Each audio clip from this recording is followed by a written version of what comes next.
Salve a tutti e ben ritrovati in questo nuovo video. Io sono Inazuma Sensei, qui oggi insieme a voi per commentare un evento molto significativo nell'animazione, o quantomeno in una sua nicchia, ovvero l'uscita del primo episodio del reboot di Clone High.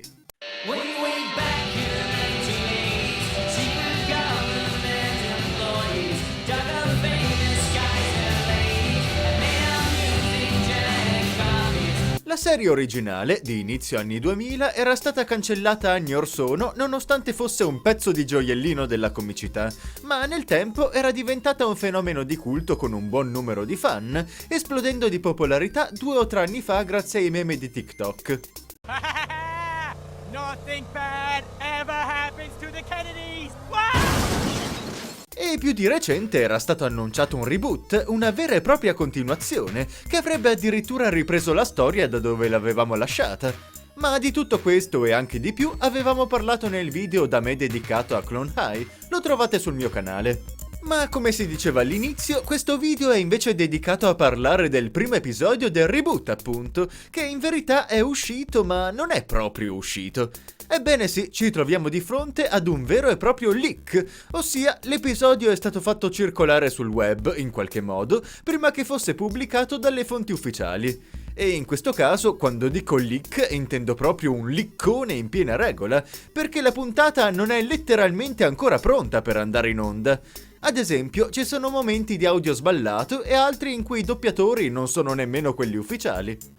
Why does everything have to change? Jonah and I used to be so close, but now I can't even sit at the same lunch table as her. Ma in ogni caso, l'ossatura è già più che visibile, il copione è quello, dunque si può già, a mio parere, dare una valutazione su questo primo episodio. Ebbene, com'è questo reboot di Clone High? È un affronto alla serie originale? Ha saputo tenere testa alle aspettative? Cercherò di dare opinioni molto no spoiler, tenendomi sul vago circa la trama effettiva dell'episodio e piuttosto dando una serie di spunti circa elementi qua e là. Dunque, per prima cosa, affrontiamo l'elefante nella stanza. Sì, purtroppo Gandhi non è più parte del main cast. Il clone del Mahatma, che era uno dei personaggi più amati ed esilaranti della serie originale, fu anche il motivo principale della sua cancellazione, come dico anche nel mio vecchio video che vi invito a recuperare se non l'avete già fatto. Per via delle controversie circa la sua presenza, è stato deciso di placare ulteriori critiche sul nascere tagliando proprio il personaggio dal reboot. O meglio, in questo primo episodio Gandhi è effettivamente menzionato, la sua esistenza in generale viene riconosciuta. Però, per motivi sconosciuti, almeno all'interno della storia, non è stato scongelato insieme a tutti gli altri cloni. Lo vediamo persino in una scena ancora congelato proprio come 20 anni fa, mentre tutti gli altri cloni sono ora liberi. Purtroppo senza Gandhi questo primo episodio perde già in partenza una buona quantità di verve ed energia, ma vabbè, con una buona scrittura si può soppesare la mancanza di un personaggio. E quindi questa prima puntata del reboot ha saputo sopperirvi oppure no? Sì e no. Da una parte ci sono diverse cose che mi sono piaciute.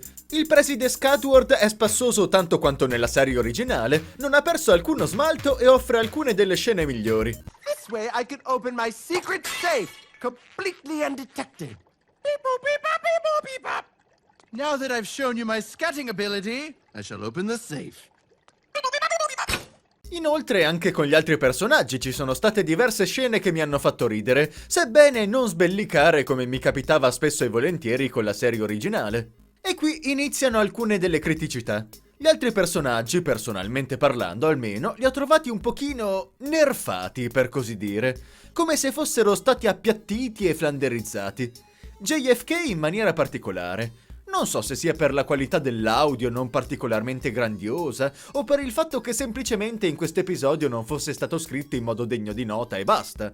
Però, mentre nella serie originale lui era una delle punte di diamante dello show, in questo pilota l'ho considerato solo di poco decente, nel merito della commedia da lui generata. Gli altri personaggi del cast sono accettabili. E beh, sempre a quell'incrocio tra il simpatico e l'antipatico, tra il relatable e uno a cui ti viene voglia di dare uno schiaffo in faccia, così come nella prima serie. Da quel punto di vista non è cambiato poi molto. Sulla maggior parte degli altri personaggi ci si è concentrati poco, ma diciamo che per il momento sono così così. Tra l'altro poi, piccola curiosità. Gli scrittori hanno forse commesso un piccolo errore di continuità, perché i cloni della pittrice Frida Kahlo e dell'attivista Harriet Tubman erano in verità già presenti nella serie originale. Forse se ne sono dimenticati perché erano personaggi di contorno che non hanno mai pronunciato battute, dunque qui sono reintrodotti come nuovi cloni con design del tutto diversi e un ruolo maggiore. Oppure è semplicemente un retcon voluto. Passando ad altro, ho trovato che le gag di tipologia gore, cioè con un forte uso di sangue, fossero un po' sovrabbondanti. Non fraintendetemi, anche la serie originale aveva diverse scene simili, ma qui le ho trovate assai più gratuite e quasi stranianti in comparazione. Non dico che questa sia una nota negativa di per sé, solo ci sono momenti in cui non mi convincevano del tutto. La trama dell'episodio ruota poi intorno al concetto di cancel culture e per quanto nei moderni media che tentano di essere meta questa tipologia di storia sia forse ormai un po' inflazionata, non l'ho trovata sfruttata malissimo qui. Ha portato a momenti divertenti, come Abe che cerca di spiegare la sua situazione peggiorandola solo, e sempre Abe che cerca di fare un video di scuse su TikTok, ma di nuovo entra in una spirale discendente di follia. Però non era neanche granché o affrontata sotto una prospettiva poi così originale. Dunque il mio giudizio in merito è che sia stata una trama funzionale e basta, senza infamia né lode.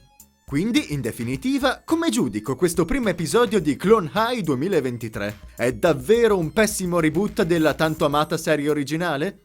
Beh, no dai. Su Twitter si sprecano i commenti su quanto fosse pessimo, su come abbiano dissacrato il capolavoro originale, eccetera, eccetera. Ma come spesso accade su Twitter, sono opinioni soggettive espanse dalla cassa di risonanza del social, tanto in positivo quanto in negativo, e personalmente non ritengo corrispondano a verità. Non voglio fare il recensore che dà i voti, ma se dovessi darne uno a questa prima puntata, probabilmente sarebbe intorno a un 6,5, forse un po' abbondante. Ben lontano dall'essere tra i migliori della serie, e chissà, forse persino tra gli episodi peggiori dello show, ma comunque decente a sé stante e con diversi buoni momenti. Ma vi invito a recuperarlo per farvi la vostra opinione personale.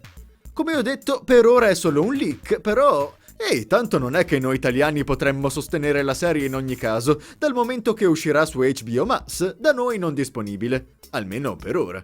Comunque, questa è la mia opinione.